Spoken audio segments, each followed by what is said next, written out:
Hi friends, welcome to channel Kaphal academy. दोस्तों, आज हम लोग इंट्रोगेटिव और नेगेटिव सेंटेंस के बारे में सीखेंगे। तो आइए इस क्रम में सबसे पहले देखते हैं नेगेटिव सेंटेंस, इसे कैसे बनाएंगे। दोस्तों, नेगेटिव सेंटेंस बनाने के लिए हम नॉट का प्रयोग करते हैं। अब सवाल यह उठता है कि नॉट का प्रयोग हम कहां करेंगे। बहुत सारे लोग नॉट का प्लेस सुनिश्चित करने में गलती करते हैं। आइए पहले मैं ये बताता हूं कि नॉट का प्रयोग कहां करें। दोस्तों, किसी भी सेंटेंस में, चाहे वो एक्टिव हो, पैसिव हो, मॉडल हो या टेंस हो, किसी भी सेंटेंस में नॉट का स्थान हेल्पिंग वर्ब के जस्ट बाद होता है। अब आपके सामने दो क्वेश्चंस हैं, टेंस प्रेजेंट सिंपल और पास्ट सिंपल में हेल्पिंग वर्ब नहीं होता है, तो फिर मैं नॉट का प्रयोग कहां करूं। दोस्तों, आपको यह बात समझना होगा कि जब प्रेजेंट सिंपल या पास्ट सिंपल टेंस को नेगेटिव या इंट्रोगेटिव बनाते हैं तो उसमें हेल्पिंग वर्ब का प्रयोग किया जाता है। प्रेजेंट सिंपल में डू या डज का और पास्ट सिंपल में डिड का एज ए हेल्पिंग वर्ब, और उसके बाद हम नॉट का प्रयोग करते हैं। यहां आपको यह भी ध्यान रखना होगा कि प्रेजेंट सिंपल में अगर हम एज हेल्पिंग वर्ब प्रयोग करते हैं तो नॉट का प्रयोग उसके बाद प्रयोग करेंगे, लेकिन जो उसका मेन वर्ब आता है वो अपना असली फॉर्म में आ जाता है, यानी V1 में आ जाता है। ये चर्चा हम ऑलरेडी जो टेंस का एक चैप्टर बताए हैं उसमें कर चुके हैं, तो उसे आप देख लेंगे। फिलहाल यहां यह समझना है कि अगर हम प्रेजेंट और पास्ट सिंपल में नॉट का प्रयोग करेंगे तो टेंस के अनुसार हेल्पिंग वर्ब डू, डज या डिड का प्रयोग करेंगे और उसके बाद नॉट का प्रयोग करेंगे। बाकी किसी भी टेंस में हेल्पिंग वर्ब रहता ही है और नॉट का प्रयोग उसी हेल्पिंग वर्ब के बाद करते हैं। आइए अब एग्जाम्पल देकर समझते हैं। राम घर जा रहा है, राम इज गोइंग। यहां इज हेल्पिंग वर्ब है। अगर इसको नेगेटिव बनाएंगे तो क्या होगा, राम घर नहीं जा रहा है। तो नॉट का प्रयोग हम कहां करेंगे, तो इस वाक्य में हेल्पिंग वर्ब इज है, इसीलिए इसके बाद प्रयोग करेंगे। इसीलिए क्या हो जाएगा, राम इज नॉट गोइंग। दोस्तों, कुछ लंबे वाक्य होते हैं जैसे प्रेजेंट परफेक्ट कंटिन्यूअस या पास्ट परफेक्ट कंटिन्यूअस, उसमें बहुत सारे लोग नॉट का प्रयोग बीन के बाद करते हैं, जो बिल्कुल ही गलत है। सही क्या होगा, तो इस टेंस में हेल्पिंग वर्ब हैज या हैड होता है, तो हम नॉट का प्रयोग इसके बाद करेंगे।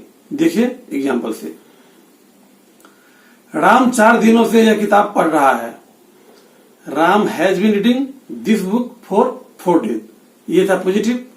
अब इसको नेगेटिव बनाने के लिए क्या करेंगे, नॉट का प्रयोग करेंगे। तो कहां करेंगे, तो Ram has not been reading this book for 4 days। दोस्तों, बहुत सारे लोग क्या करते हैं, तो इसको बनाते हैं ऐसे, Ram has been not reading this book for 4 days, जो गलत है। तो आपको पता चल गया होगा कि नॉट का प्रयोग हम कहां करेंगे, फर्स्ट हेल्पिंग वर्ब के बाद। इसी तरह एक पैसिव वाक्य देख लीजिए, वह पीटा जा रहा है। तो आपको पता है कि यह है प्रेजेंट कंटिन्यूअस में और यह पैसिव में है, चूंकि वर्ब पीटना के साथ जाना लगा हुआ है। और आपको पता है यहाँ पर सब्जेक्ट है नहीं, पीटने वाला को उन्हें पता नहीं है, इसीलिए वाक्य पैसिव में है।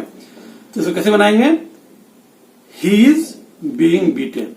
दोस्तों, इसका हम नेगेटिव बनाएंगे तो क्या हो जाएगा, वह नहीं पीटा जा रहा है। यहां नॉट लगाएंगे, नॉट का प्रयोग कहां करेंगे, he is not being beaten. ध्यान दीजिए, नॉट का प्रयोग इज के बाद हुआ है, ना कि बीइंग के बाद। बहुत लोग गलती से क्या करते हैं, he is being not beaten ऐसा प्रयोग करते हैं, जो कि बिल्कुल गलत है। तो इस तरह से आप समझ गए होंगे कि सेंटेंस को नेगेटिव बनाने के लिए हम नॉट का प्रयोग करते हैं, जिसका स्थान हेल्पिंग वर्ब के जस्ट बाद होता है। दोस्तों, हेल्पिंग वर्ब और नॉट को हम अलग अलग भी लिख सकते हैं और एक साथ भी लिख सकते हैं। जब एक साथ लिखेंगे तो उसको हम एक साथ ही उच्चारण करेंगे, ये ध्यान रखिएगा। अब दोस्तों इंट्रोगेटिव सेंटेंस के बारे में समझते हैं। दोस्तों इंट्रोगेटिव सेंटेंस दो प्रकार का होता है। एक होता है यस नो क्वेश्चन और दूसरा होता है WH question. Yes no question मतलब होता है ऐसा क्वेश्चन जिसका जवाब हम यस या नो में दे सकते हैं, तो उसे हम बोलेंगे यस नो क्वेश्चन। जैसे क्या आप मेरे घर आ रहे हैं, तो इसका उत्तर या तो हां होगा या तो नहीं होगा। क्या वह स्कूल जाता है, इसका भी आंसर या तो यस होगा या तो ना होगा। तो ये था यस नो क्वेश्चन। दूसरा होता है WH क्वेश्चन। दोस्तों WH क्वेश्चन ऐसा क्वेश्चन होता है जिसका जवाब यस या नो में नहीं दिया जा सकता है। उसका जवाब डिस्क्रिप्टिव होता है, कुछ डिटेल में आपको बता रहा होगा। और इस क्वेश्चन का शुरुआत WH वर्ड से करते हैं। अब WH वर्ड्स क्या होता है ये देख लीजिए। ऐसा क्वेश्चन वर्ड जो WH से शुरू होता है, जैसे what, why, where, when, which, who, etc। तो ये था इंट्रोगेटिव सेंटेंस का प्रकार।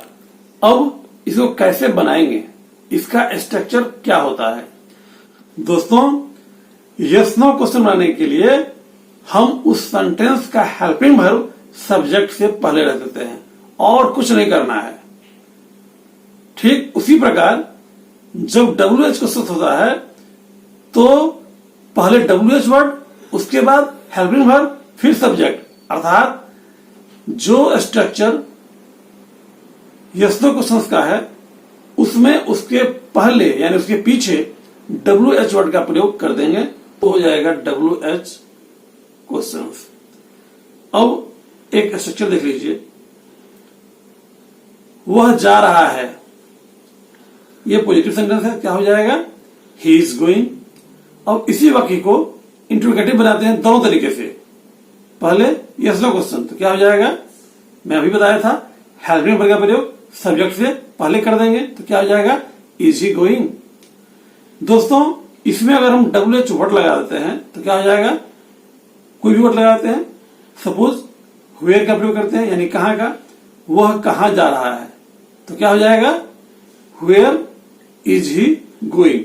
दोस्तों ध्यान दीजिए, यहां इज ही गोइंग मतलब क्या वह जा रहा है, तो इसका आंसर या तो हां होगा या तो ना होगा। लेकिन जैसे ही हम WH वर्ड का प्रयोग कर दिए हैं, वह कहां जा रहा है, तो इसका आंसर यस नो नहीं होगा, कुछ बोलना पड़ेगा। जैसे घर जा रहा होगा, पटना जा रहा होगा या कहीं और जा रहा होगा, तो किसी प्लेस का नाम बताना पड़ेगा। यस या नो से काम नहीं चलेगा, इसीलिए इसे बोलते हैं WH क्वेश्चंस। तो इसमें हम क्या किए हैं, इज ही गोइंग के पहले क्या किए हैं, वेयर का प्रयोग कर दिए हैं, तो ये हो गया WH क्वेश्चंस। अर्थात इंट्रोगेटिव सेंटेंस में चाहे वो यस नो क्वेश्चन हो या WH क्वेश्चन हो, हेल्पिंग वर्ब का प्रयोग सब्जेक्ट से पहले करते हैं। अब फिर वही सवाल आएगा कि प्रेजेंट सिंपल और पास्ट सिंपल में हेल्पिंग वर्ब नहीं होता है तो क्या करेंगे। तो इसका भी जवाब वही है। जिस तरह से नॉट का प्रयोग करने के लिए हमें प्रेजेंट सिंपल या पास्ट सिंपल में डू, डज या डिड का प्रयोग करना पड़ता है, ठीक उसी प्रकार यहां भी हम जब WH क्वेश्चन या यस नो क्वेश्चन बनाएंगे प्रेजेंट सिंपल या पास्ट सिंपल का, तो हम क्या करेंगे डू, डज या डिड का प्रयोग सब्जेक्ट से पहले कर देंगे। आइए एक एग्जांपल से समझते हैं। वह किताब पढ़ता है, सिंपल पॉजिटिव है तो क्या हो जाएगा ही रीड्स अ बुक। अब इसी को पहले यस नो क्वेश्चन बनाते हैं, क्या वह किताब पढ़ता है, तो क्या हो जाएगा does he read a book. ध्यान दीजिए दोस्तों, प्रेजेंट सिंपल में हेल्पिंग वर्ब नहीं होता है, इसीलिए इसका नेगेटिव या इंट्रोगेटिव बनाने के लिए हमें डू या डज का प्रयोग करना पड़ता है। चूंकि यह थर्ड पर्सन सिंगुलर नंबर था, इसीलिए ही के साथ हम डज का प्रयोग किए हैं। यही अगर सब्जेक्ट ही के बदले आई रहता या कुछ या यू रहता या दे रहता तो हम क्या करते डू का प्रयोग करते। तो यहां क्या हो गया does he read a book. अब इसी में अगर हम WH वर्ड लगा देते हैं, जैसे वह क्या पढ़ता है, तो क्या हो जाएगा, व्हाट डज ही रीड। तो क्या किया, यस नो क्वेश्चंस के पीछे हम व्हाट का प्रयोग कर दिए, तो ये हो गया WH क्वेश्चंस। तो इस तरह से आप किसी भी वाक्य को इंट्रोगेटिव या निगेटिव बना सकते हैं। सिर्फ हेल्पिंग वर्ब का प्रयोग इंट्रोगेटिव में सब्जेक्ट से पहले करेंगे, और जब निगेटिव बनाएंगे तो नॉट का स्थान हेल्पिंग वर्ब के बाद होता है, ये ध्यान रखना है दोस्तों। अब एक तरह का सेंटेंस होता है इंट्रोगेटिव निगेटिव। इसमें क्या करते हैं, सेंटेंस इंट्रोगेटिव भी रहता है और निगेटिव भी रहता है, यानी नॉट का प्रयोग भी होता है। तो इसका स्ट्रक्चर कैसे होगा, कुछ नहीं करना है, जो मैं आपको फॉर्मूला बताया हूं कि नॉट का प्रयोग हेल्पिंग वर्ब के बाद होगा, वही करना है। सेंटेंस अगर इंट्रोगेटिव भी हो तब भी हम नॉट का प्रयोग हेल्पिंग वर्ब के बाद करेंगे। ध्यान ये रखना है कि जब इस तरह के वाक्य में नॉट का प्रयोग हेल्पिंग वर्ब के साथ होने पर और वह सब्जेक्ट से पहले होता है, चूंकि सेंटेंस इंट्रोगेटिव है, तो नॉट प्लस हेल्पिंग वर्ब का कॉन्ट्रैक्टेड यानी संक्षिप्त रूप का प्रयोग होगा और इसका उच्चारण भी एक साथ ही होगा। लेकिन अगर नॉट का प्रयोग हम सब्जेक्ट के बाद करते हैं तो उच्चारण अलग अलग होगा। आइए एक एग्जाम्पल से समझते हैं। क्या आप नहीं जा रहे हैं? दोस्तों, यह इंट्रोगेटिव निगेटिव सेंटेंस है क्योंकि यह क्वेश्चन वाचक भी है और नकारात्मक भी है, इसीलिए तो इसको दो तरीके से बनाएंगे। एक हो जाएगा आर यू नॉट गोइंग। यहां देखिए नॉट का प्रयोग सब्जेक्ट के बाद हुआ है, इसीलिए दोनों का उच्चारण हम अलग अलग करते हैं। लेकिन इसी में अगर नॉट का प्रयोग हम सब्जेक्ट से पहले कर देंगे जस्ट हेल्पिंग वर्ब के बाद, तो क्या हो जाएगा, आरंट हो जाएगा। हम आर नॉट तो नहीं कर सकते हैं, तो क्या हो जाएगा, आरंट यू गोइंग। तो इसको हम आर नॉट यू गोइंग नहीं कहेंगे। क्यों?